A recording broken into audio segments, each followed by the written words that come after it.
Do you know what the most destructive thing in relationships is? It's not betrayal, not infidelity, and not even open conflict. The worst is the habit of tolerating those who don't respect you, who for years exploit your kindness, your time, your resources, and in return offer nothing but cold indifference or, worse, outright mockery. I've been through this myself. There were people I genuinely considered friends. I helped them in tough times, supported them, sacrificed my time, but one day I realized, for them, I was just a convenient tool, a fallback option always at their disposal. Today, we're going to break down 7 powerful, time-tested methods for dealing with those who don't value you.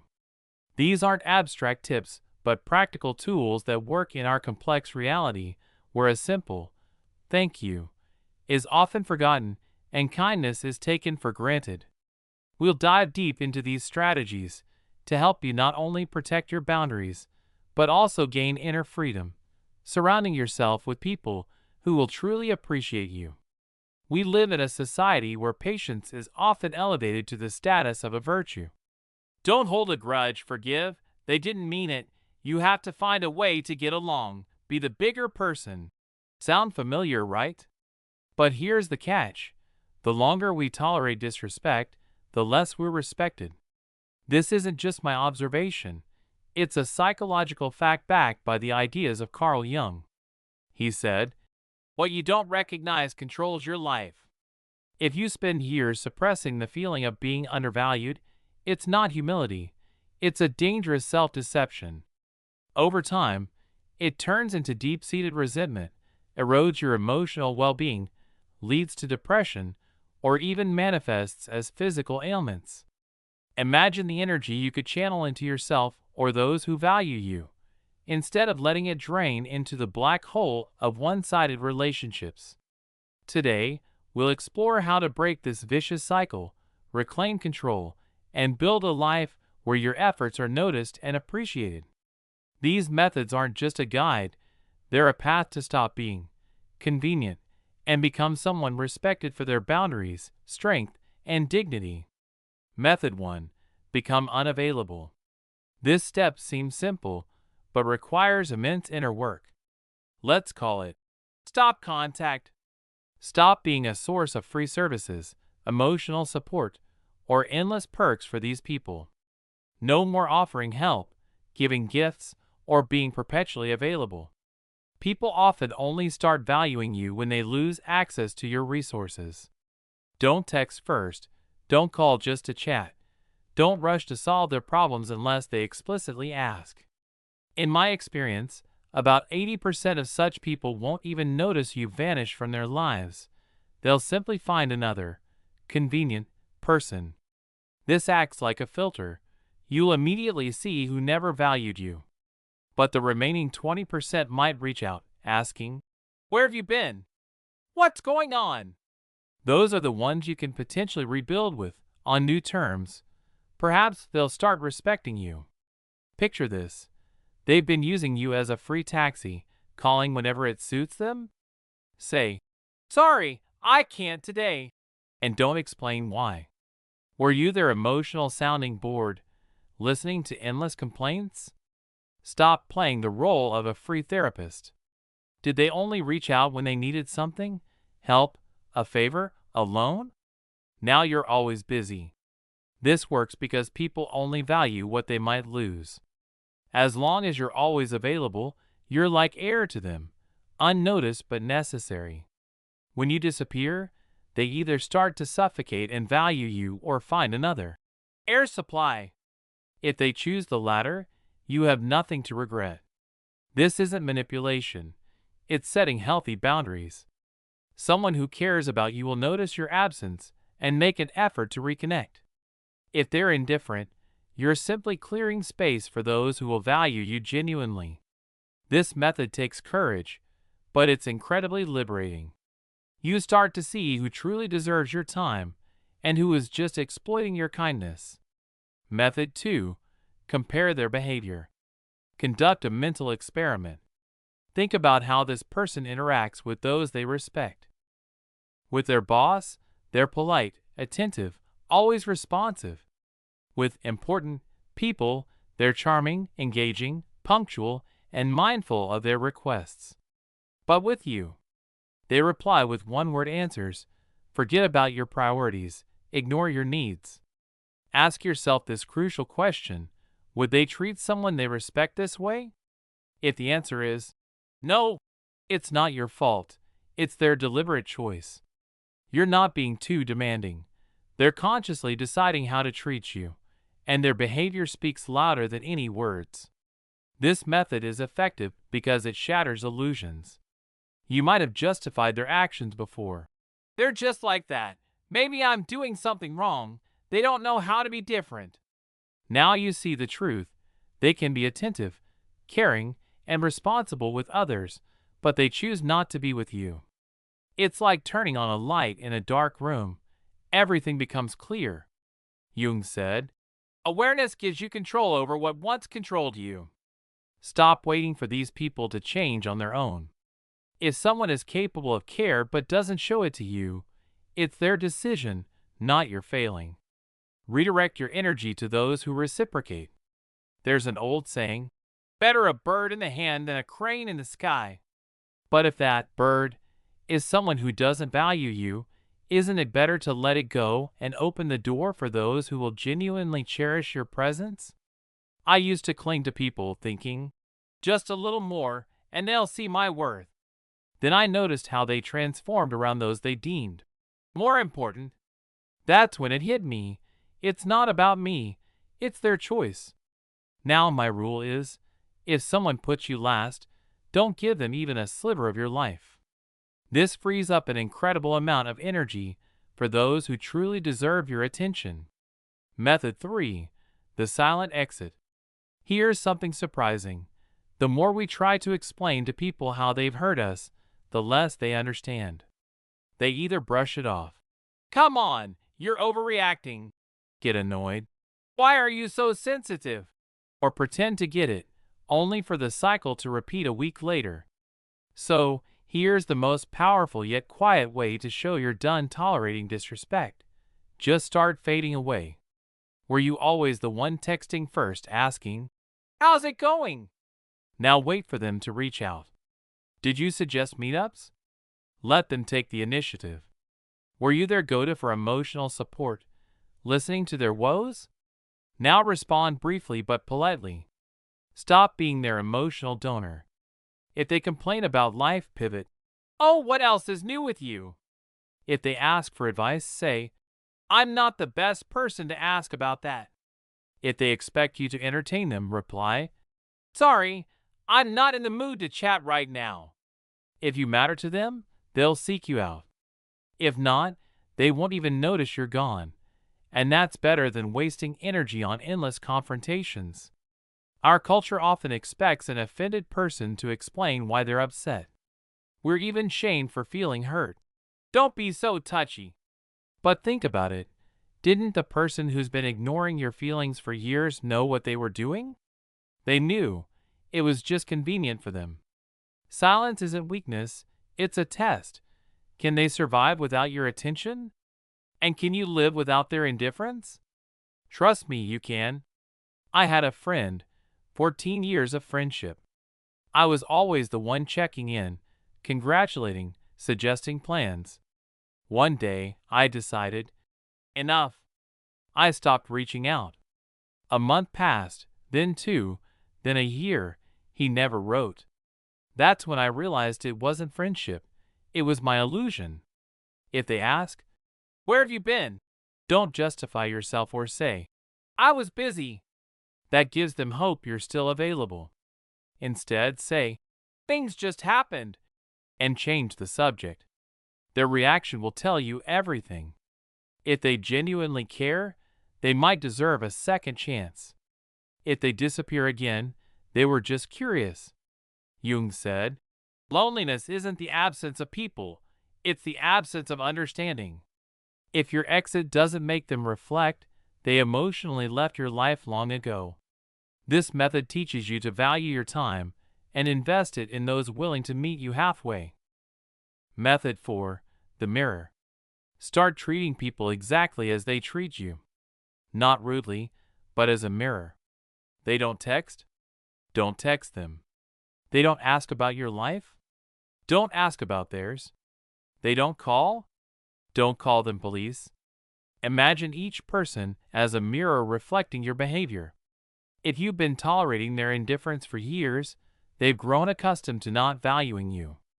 Now, you reflect their actions back. They text once a month?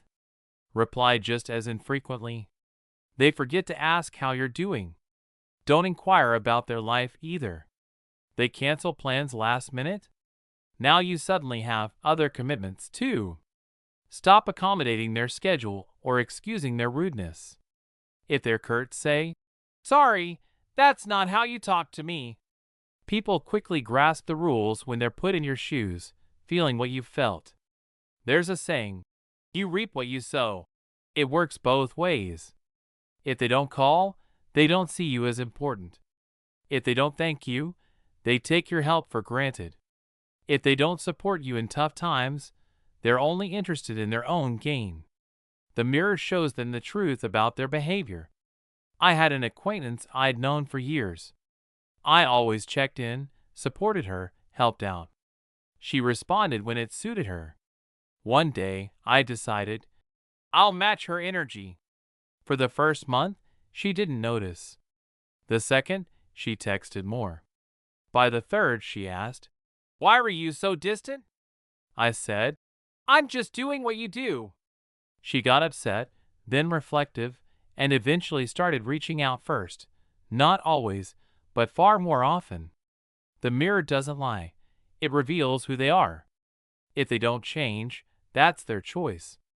Your choice is to stop wasting energy on them. Don't get angry or feel guilty. They might say, "You've changed." Reply, "No, I just stopped being someone you could use." Jung said, "We see in others what's in us." If they see a friend in you, they act like one. If they see a convenience, they exploit it. Be their mirror, and you'll see who you truly are to them. This method is foolproof because it's rooted in honesty and fairness. Method 5. Replacement. Stop pleasing those who don't reciprocate. Instead, channel your energy into people who value you without manipulation or needing to earn their attention. If someone doesn't match your effort, it's not your fault, it's their choice. But you decide whether to continue one-sided relationships that drain you. Focus on reciprocity. Invest in those who invest in you. This isn't selfishness, it's wisdom and self-care. Ask yourself, does this person take initiative? Do they care about my needs as I do theirs? Have I become their convenient go-to? Those who only take, gently push to the sidelines. Use the freed up time and energy on people who celebrate your successes, on activities that spark joy, on yourself, because you deserve the same care you give others. Don't explain why you're pulling back. Just become less available. Stop initiating meetups or offering help first. When they ask for something, sometimes say no without guilt. Watch their reaction. If they notice the shift and ask what's wrong, it's a chance for dialogue. If they vanish or get offended, they only valued what you gave. One-sided relationships are like a black hole. The more you give, the more they expect. Reciprocity builds healthy connections filled with respect, gratitude, and genuine joy. Jung said, "The greatest trap is unconscious relationships." We cling to people who stopped valuing us long ago, tolerate their coldness, justify their indifference, because we fear the truth. If they don't reciprocate, you're not needed. Jung called this the shadow of relationships. One gives, the other takes. The longer you allow it, the more your soul believes you're unworthy of better. But your worth doesn't depend on those blind to it. As a psychologist and the creator of the All Life's Wisdom channel, I'll say it again. If you're not valued, it's not your heart's mistake, it's their blindness. Reflect, is this person truly undervaluing me, or am I misreading it? List 3 specific examples, then talk without accusations. I've noticed my efforts go unreturned. Why is that? If nothing changes, step back, not with anger, but with dignity. The pain of parting is nothing compared to years of quiet humiliation. Jung would say, "You're not losing a friend. You're making room for those who'll stay for real." Method 6. The open conversation. Sometimes, clarity comes from speaking directly, without hints or vague phrases. Imagine you've been helping a neighbor for months, fixing their car, sorting their paperwork, and when you need a hand, they're suddenly too busy. Sound familiar? In our culture, especially in Russia and post-Soviet countries, we often bottle up resentment because speaking up feels awkward or inconvenient. But this leads to outbursts, conflicts, or frustration we take out on loved ones. I used to tolerate this for years until I learned to speak plainly. Tell them clearly, without aggression but firmly. If you don't want to help, just say so. It feels like I'm always there for you, but it's not mutual. 3 outcomes are likely. First, they apologize and change. Keep these people in your life. Second, they make excuses like, "What? I didn't mean it." Watch their actions closely. Third, they don't get it or blame you for being too sensitive. Time to distance yourself. Jung said, "What we don't acknowledge controls us." Silence perpetuates the cycle. When I started speaking plainly, about 50% of people treated me better. The rest? Their choice. Voicing your feelings isn't weakness, it's strength. It shows you respect yourself and won't tolerate disrespect. If the conversation changes nothing, it's time for tougher steps. Method 7. The regret-free departure. Eventually, there comes a moment when you must take the hardest but most liberating step. Walk away. I clung to relationships where I was taken for granted for years, thinking, if I just hold on a bit longer, they'll see my worth. But nothing changed. After all the talks and attempts to mend things, they remained the same. That means one thing: they want it this way. In our culture, especially in post-Soviet states, we're taught to be sacrificial. Endure for the sake of the relationship, forgive, who else will? But Jung said, where there's no reciprocity, there's no real connection, just habit and dependency. Leave correctly, no dramatic scenes, no guilt. You've given them chances, said what needed saying. Depart with gratitude. Even negative experiences teach you to value yourself. I've left such relationships multiple times, and here's what's astonishing.